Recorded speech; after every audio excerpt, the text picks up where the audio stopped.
guys, welcome back to the YouTube channel. So today's video is going to be about tips and tricks, or what I have learned thus far from working food job in Trinidad and Tobago. So I actually started working food job last year, and I learned a lot about food job. Once you have a vehicle, you could basically sign up for food job in Trinidad and Tobago. You need your driver's permit, your insurance, your certificate of character. Those are basically the basic things that you need to sign up for food job, and it don't take them long to reply to you to sign up, right? So I got all of those things, and I actually registered as a driver and also a rider because I own a motorcycle as well. And food job is actually a very interesting app, and there's lots of money to be made on food job, because you guys, I'm telling you all, when you go on food job, all you hear on your phone is ping ping ping ping ping ping ping.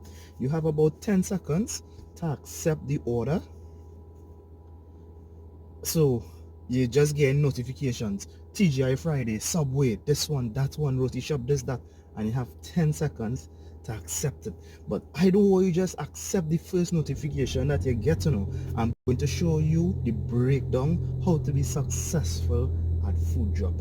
So when you go online, food job basically runs between 10 in the morning till about 7-8 in the night. So basically the opening hours of restaurants. So in Trinidad, due to the pandemic, sometimes the times fluctuate. Sometimes it opens a little bit earlier, a little bit later, and also the assistants and all gives us special call outs. So there's times that you may not be online, or you weren't online, and they would call you personally to ask you if you could actually do a delivery for them.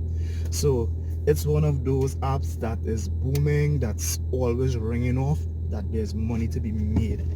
But let me start by telling you how it works.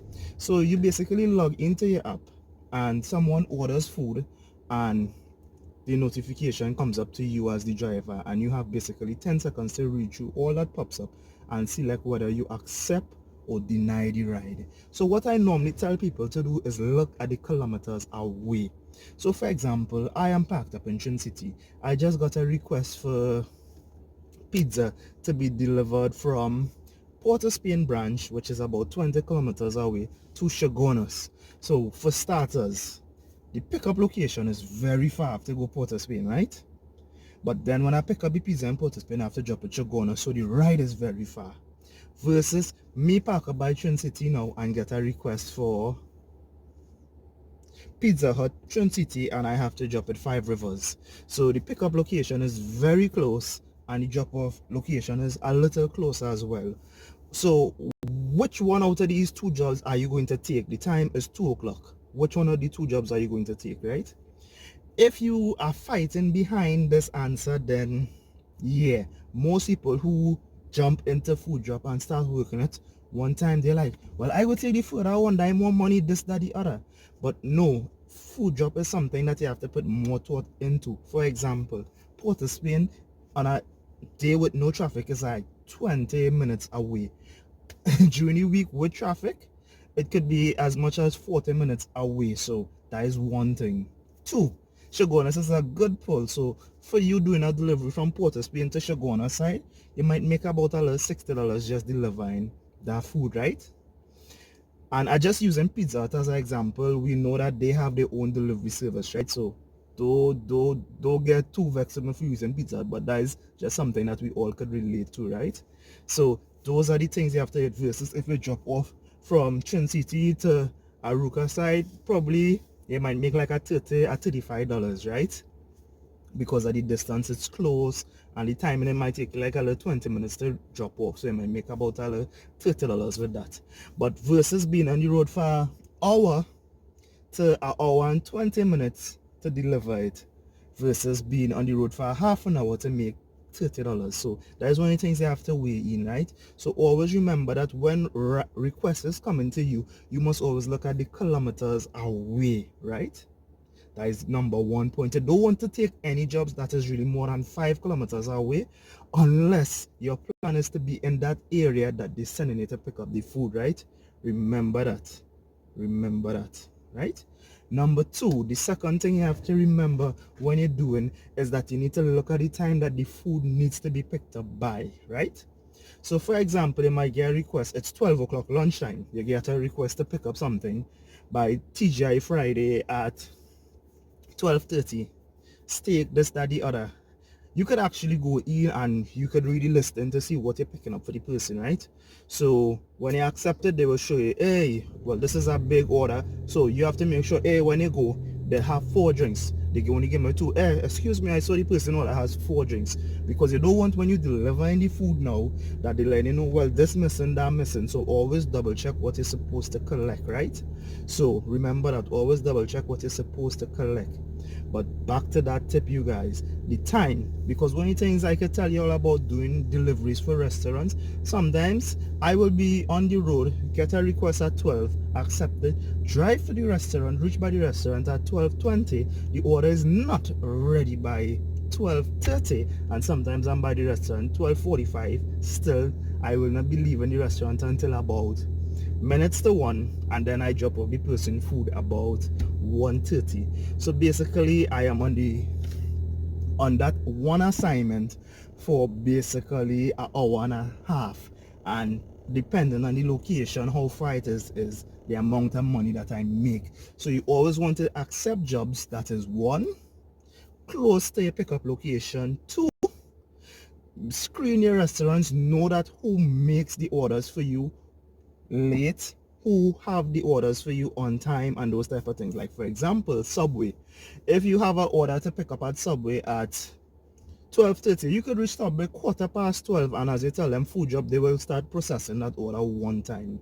There are many restaurants that if you go to, you will get the order as you reach, they will make it, or it will be finished in 20 minutes time. So you have to know your restaurants like that. Subway will have your order on time, Mario's will have your order on time. Yes, Mario's El Dorado branch actually uses the food job service as well.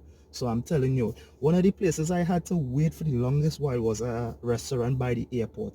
And also, due to me doing the food job service, I actually learned plenty places in Trinidad and Tobago. And no, I do not only do food job in the east, I also do food job in Maraval. I also do food job Shagona side as well. And one of the tips that I personally did, and it works for me mostly because of my condition, when I am in Port of Spain, I have meeting or anything, I try to go with my motorcycle, and I purchase a little food cooler for $200 in Tunapuna. That is,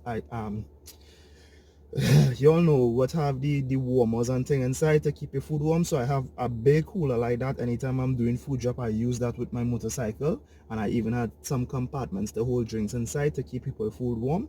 Because if I'm in Port of Spain with my motorcycle, I'm telling you all, I ride a motorcycle, they have that on the system, and when a boy in town on the bike, they just call me personally, yo Jacob, you could make some deliveries here, there, and on the motorcycle I'm able to do no less than 2 orders in an hour time, sometimes even 3.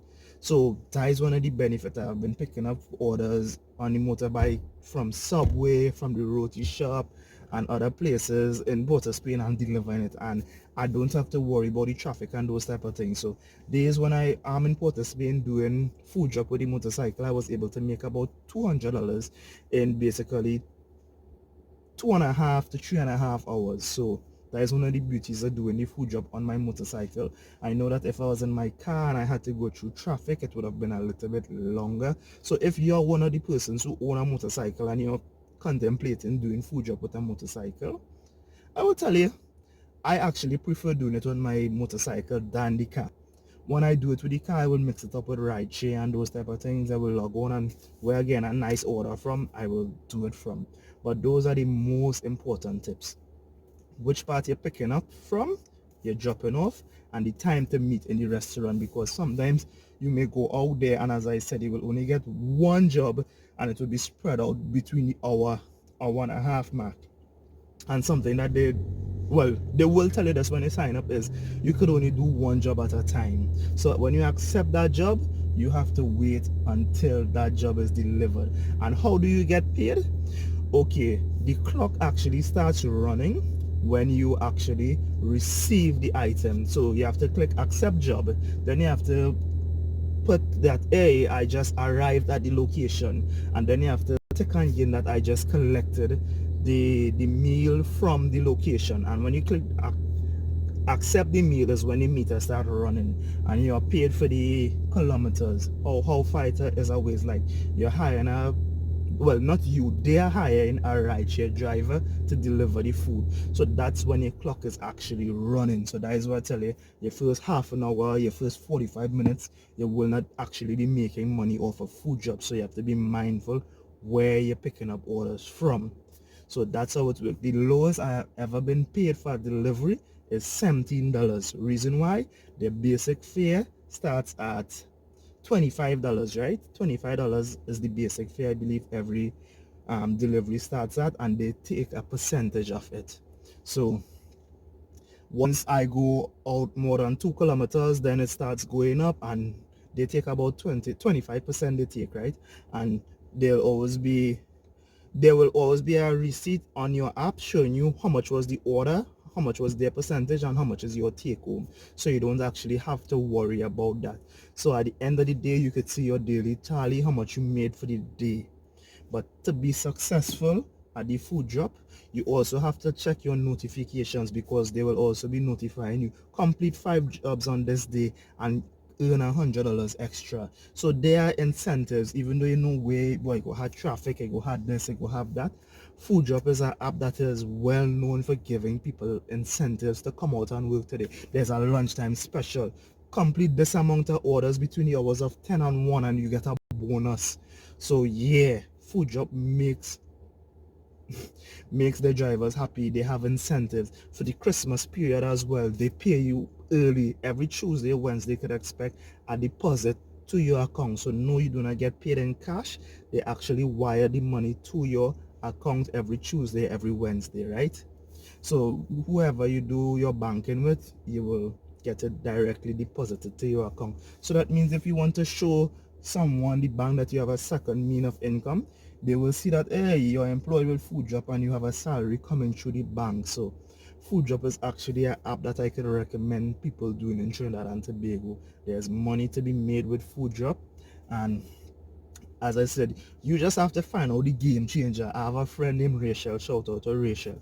Rachel tip is for people who on the East go more to the Shoguners side, because when she's in Shoguners, she actually gets plenty requests for food job, and you all can make anywhere from $100 to $500 a day doing food job, right? If that is your only mean of income, don't have to worry. China people like their belly, and as how fast food restaurants and things open back, they always order in food, so you can make money. But just use these simple tips. Look at your pickup location, look at how much kilometers away. So that is my tip for y'all and doing food drop in Trinidad and Tobago. I hope you like this video. Hope this video was informative to you and you take away something from it, right? I'm not with Hello Foods, so I can't give you a review on Hello Foods. I'm sorry about that, but this is my food drop experience and my tips and tricks to you. Don't forget to go on to the YouTube channel, like, subscribe, share, check out our playlist. We have videos, vlogs, series, documentary, baby on board, places to go in Trinidad and Tobago, things to do, anything you could think about, we have it on the YouTube channel. So you guys, thanks for viewing, and I'll see you in another one. Bye.